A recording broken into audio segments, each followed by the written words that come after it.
அனைவருக்கும் வணக்கம்.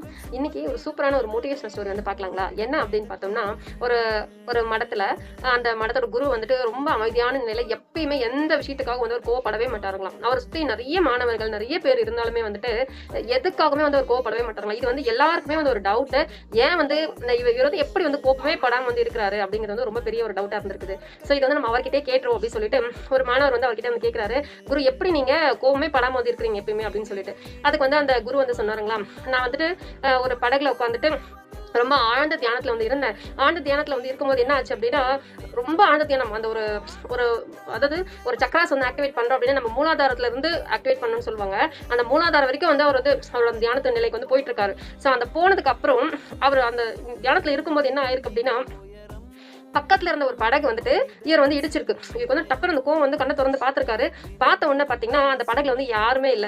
சரிங்களா? என்னன்னா, காத்துல அந்த தண்ணீல மிதந்து வந்து அந்த படகு வந்து இடிச்சிருக்கு. ஸோ அவர் வந்து என்ன நினைச்சுட்டாரு, அந்த அந்த வந்த கோவம் ஒரு ஒரு ஃபிராக்ஷன் ஆஃப் செகண்ட்ல வந்து அவர்கிட்ட இருந்து எல்லாமே போயிட்டு இருக்கு. என்ன அப்டின்னா, அங்க யாருமே இல்ல. ஆனா நம்ம கோவப்படுறோம். சரிங்களா? ஸோ யாருமே இல்லாம அந்த காத்துல வந்து அந்த படகு ஆடிட்டு வந்து இடிச்சிருக்கு அப்டின்றத வந்து உணர்ந்துட்டாரு. ஸோ இப்ப நம்ம கோவப்பட்டோம் அப்டின்னா, நமக்கு என்னலாம் ஆகுங்க? நம்மளோட நடத்தையே வந்துட்டு, ஐயோ! அவன்கிட்ட போய் யார்றா பேசுறது? எதுக்கு எடுத்தாலும் கோவப்படுவான் அப்டின்னு சொல்லுவாங்க. இன்னொன்னு வந்து பார்த்தீங்கன்னா, நம்மளோட அறிவு நம்ம கோபப்படுறோம் அப்படின்னா, எதையுமே நம்மளால வந்து யோசிச்சு வந்து முடிவே எடுக்க முடியாத மாரி, நம்மளோட அறிவே வந்து பாதிக்கின்ற அளவுக்கு வந்து நமக்கு வந்து ஒரு இது வந்து குடுத்துரும். இன்னொன்னு அந்த கோபத்தினால நம்மளோட உடல்நிலை தான் வந்து பாதிக்குது. ஸோ, அந்த கோபத்த வந்து நம்மளோட வலிமையா மாத்திக்கணும். கோபம் வந்தாலும் வராம, ஸோ இதுக்காக தான் இது நடந்திருக்கு அப்படின்றத நம்மளோட மைண்ட்ல வந்து எடுத்துக்கணும். அப்படின்றத இந்த கதையோட ஸ்டோரி. இத சொன்ன உடனே அந்த மாணாக்கர் எல்லாருக்குமே வந்து புரிஞ்சிருச்சு. ஓஹோ! கோவப்படக்கூடாது.